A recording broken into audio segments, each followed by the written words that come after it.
Who's your emergency contact? Who should we notify in the case of death? Welcome to the USP, where I spent the last 2+ decades of my life. If you noticed, this video is on a little different format than the ones that I've been uploading. I want to apologize that I haven't been able to upload yesterday. We've been running into a few technical difficulties.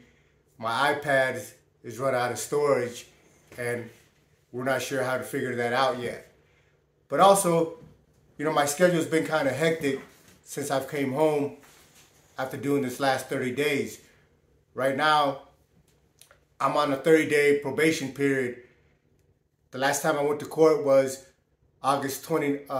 September 29th, and I have another court hearing this month coming up on the 26th to see my progression. Right now, they got me UAing twice a week. I got 3 classes, a substance abuse class, weekly, one-on-one session with a therapist, bi-weekly, because they feel like I have some psychological issues, and a case manager, that I see once a month.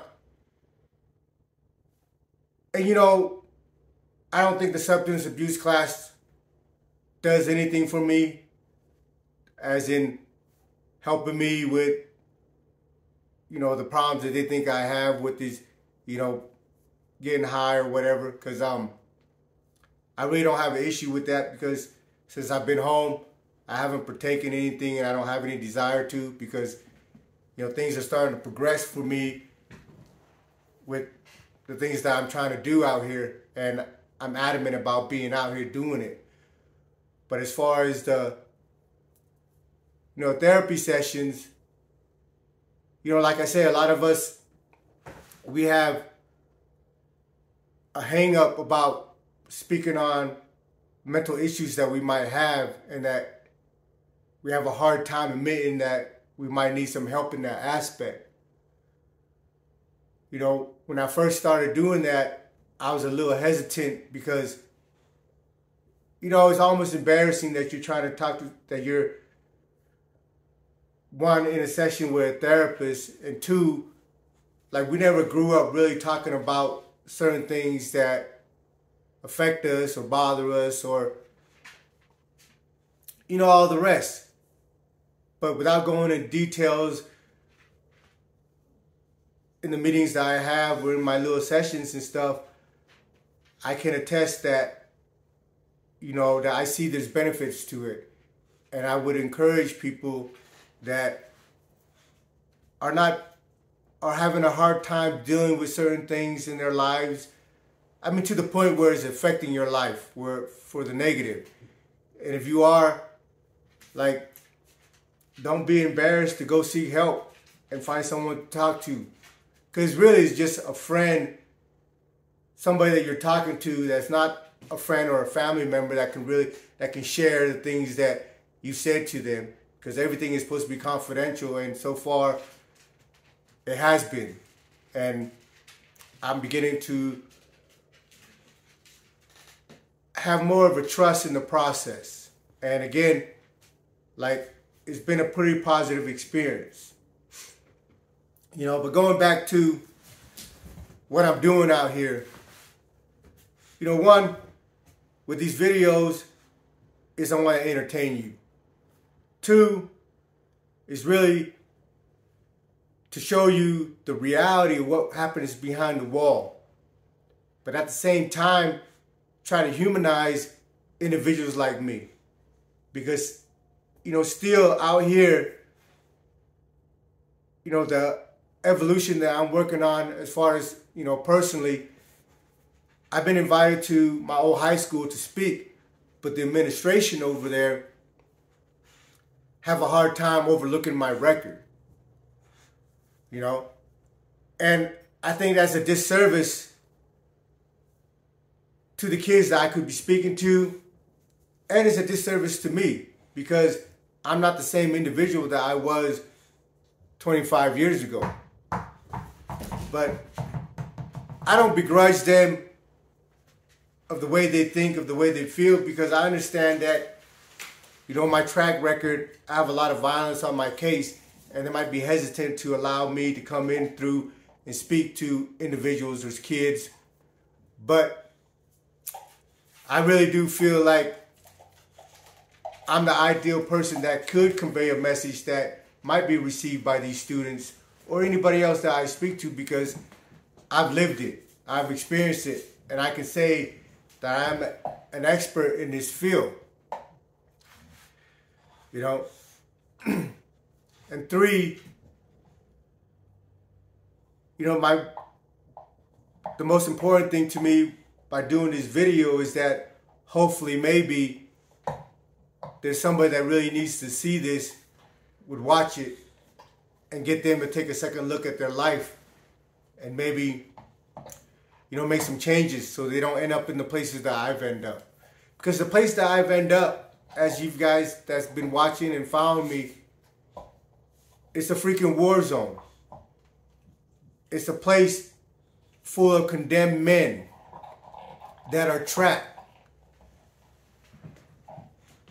And the level of violence that goes on in there, you know, at times I find it hard to believe if I wasn't actually been, you know, there myself. And part of the reason that I had to delete a couple videos yesterday that I recorded was because my doggy Kiki, she's been kind of unruly, you know. The weather's bad, so I haven't been able to take her out and get her a little exercise the way I was supposed to. But going back to these videos, you know, those that follow me, that's been watching these videos, there's a lot of violence in them. There's a lot of acts that are committed by men, by human beings, that you would think prior to hearing them that it was impossible that we could be capable of these things. And,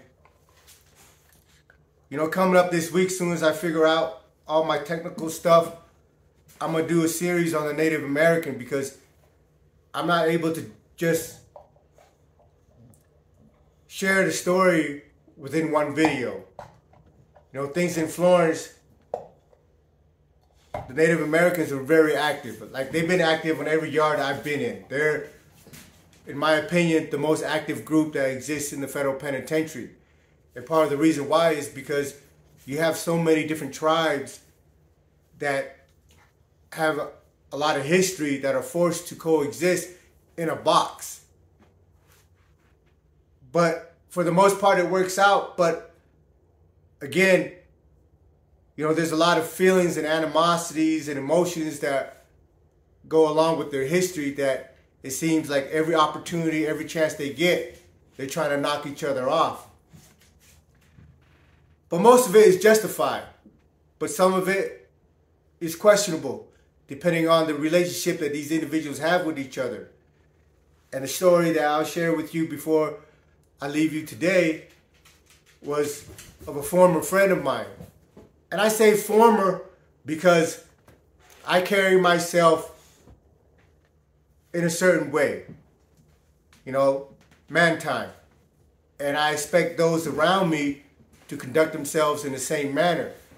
And when you reveal yourself that you're not of the same caliber as mine, then I have to cut you loose, because if I don't, then I'm not really who I say I am. And I pride myself in being the person that I am, the person that I've learned to be and become and still working on, you know. So this former friend of mine, his name is King. That's his last name. He was with me in Atwater. And while we were in Atwater, the natives and the Asian Islanders, we had a coalition. Like, we stayed out of each other's politics, but when it comes to other races or other gangs, we aid and assist each other. But not only that, on a daily basis, we function with each other. But while I was in Atwater, I'm hustling. You know, the place you'll find me at is on the poker table. If I'm not on the poker table, I'm on the handball court getting my rec in. You know, that's how I stay in shape, because, you know, being in the penitentiary, you have to always be in a certain level of physical condition, because you never know when shit's gonna pop off. And for me personally, when shit pops off, I want to be able to be in a physical condition where I can handle myself. I don't want to get my ass whooped because I ran out of gas, because I haven't prepared my body and my mind to deal with the situation. So, being in Atwater, I hustle. I'm not really privy to all the in-house stuff that goes on with the Native Americans. And everything that I've heard about the homie King, you know, the time that I met him, the time that I knew him, has always been good. You know, he put in work over there, and again, nothing bad has ever came, you know, attached to his name.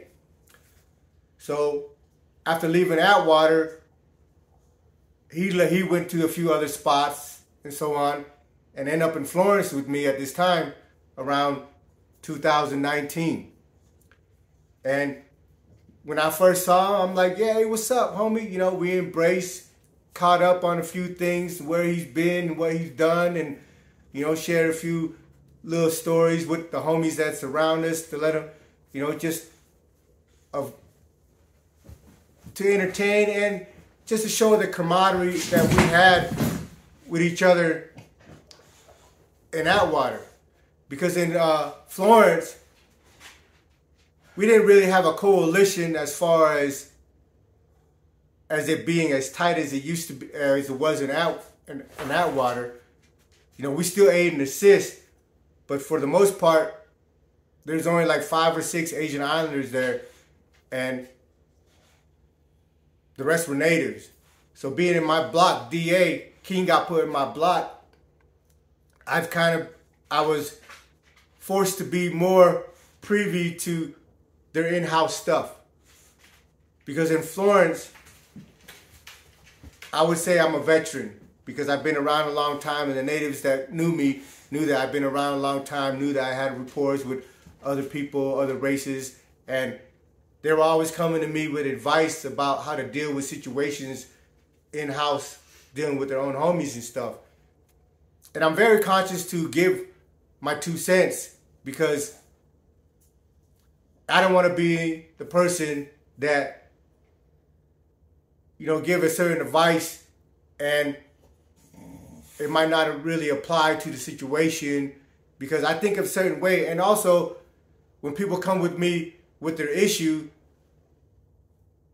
I can't be absolutely certain that all the details that are given to me is accurate. You know, so for the most part, I try to stay away from the situation unless it's a serious issue that can cause us a wreck amongst other race. And, you know, with the dude King, when he came into the unit, you know, I stamped him because, like I said, all the things that I've known about him and the rapport that we've had prior to being in Florence was all positive and was all good. But like most natives and most everybody in the penitentiary, they like to get high. So when he came on the yard waiting for his property and stuff, he knew that I knew all the people, the movers and shakers in the block. And he's like, hey man, can you go holler at them in my behalf? Let them know I'm good, I'm gonna take care of this and take care of that.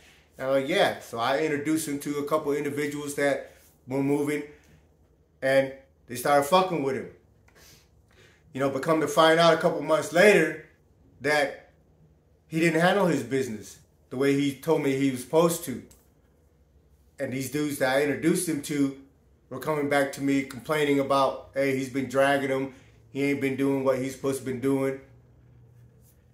And, you know, I left a bad taste in my mouth because it's my reputation that's on the line. You know, when I speak for somebody, I like to be able to speak for dudes that I'm confident in their character and their ability to handle their business.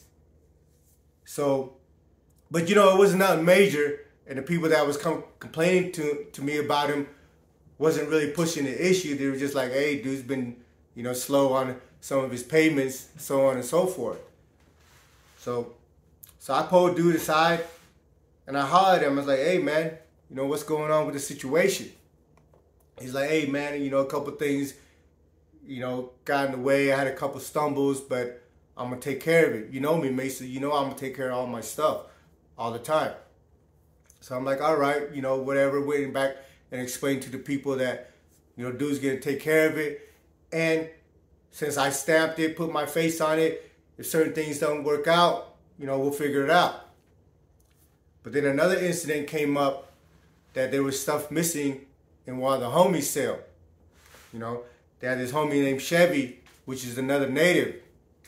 And he was selling with another native named Smoke. So Chevy comes down. And, you know, I really didn't want to be in a position that they're always coming to with their issues. But hi, sorry to bug you again early this morning. I'm the one that asked you, blah, blah, blah. I would like to paint the side of the garage over there, and I'd like permission to do it. I'll ask my landlord. Okay. I don't own this house. Could I get his or her number, and then I could send him a picture and tell him what I'm going to do? Yeah, give me 1 second. Yeah, sure. we're not going to be able to edit this? I don't know, babe. Well, I just had somebody knock on the door. They're trying to paint the side of a house, and they're asking permission to come to the backyard. Sorry about the delay. Again, I might not be able to, you know, edit this video, so just please bear with me. But going back to the story, dude Chevy, he was a good dude, you know, from Nebraska. But he's new to the Fed system, you know. So they come down to my cell, and they're like, hey, man, some stuff is missing out of my cell, out of my locker, you know, some money, some stamps. And, you know, stealing is a no-no in the penitentiary. Like, when you steal, there's no ifs and ands. There's nothing that I can vouch for. There's nothing anybody else can step up and say, hey, the homie made a mistake, because there's no mistaking when you pick up something that doesn't belong to you. You did that intentionally. But, you know, Chevy came down and had suspected his cell. He smoked. So we're in the cell powwowing about what we're going to do with this dude's smoke, because there's stuff missing out of the locker and there were cellies. But, you know, you can't really just jump to a conclusion, because you have no lock on your door. Anybody can come in and out of your cell at any time. Especially if you have homies that hang out in your cell all the time. There's homie trafficking through your cell. So at the end of the day, you really can't just jump to conclusion and bust a move. So we set out to do our little investigation. And it turned out that Smoke wasn't the one that took anything. You know, it came out that the dude King was the guilty party. And, you know, regardless of what was going on when I stamped him with the other dudes that he was doing business with, when it came to, again, when you steal, when you're a jailhouse thief, there's no excuses for you. So the homies got together. They asked me, you know, how they should deal with the situation. And without going into details of my advice to them, and I didn't give them any detail, I said, listen, stealing is a no-no. There's no way that you guys can overlook this. You know, because King was a likable dude. But him doing that showed his character, showed that he has no regards for us or any respect for the people around him. Because if you can go into someone's cell and steal something from them, you're really saying that you feel the dude that live in that cell is a bitch, and that you're not fearful or concerned about the repercussion. I put my hands up when they asked me, and I'm like, listen, we can't allow anybody that live amongst us to be stealing, because stealing from us is probably the only beginning. When it gets desperate, he might steal from another race. Once he steals from another race, we're all going to crash, because they're going to assume that we already knew that this dude, especially if they know that we already knew this dude has been stealing from us and we didn't do nothing to him, And now we allow that shit to spill over to another gang or to another race. So at the end of the day, it's detrimental to our health to allow them to stay in the unit or even on the compound. But you know, with the Native Americans, they have to go through their change of command. People that have the authority to sanction hits. So the next couple of days, they went out and powwow about the situation and finally got the green light and got everything situated or whatever. So on this particular day, I come out of my cell. I mean, I already know that something's gonna happen to this dude.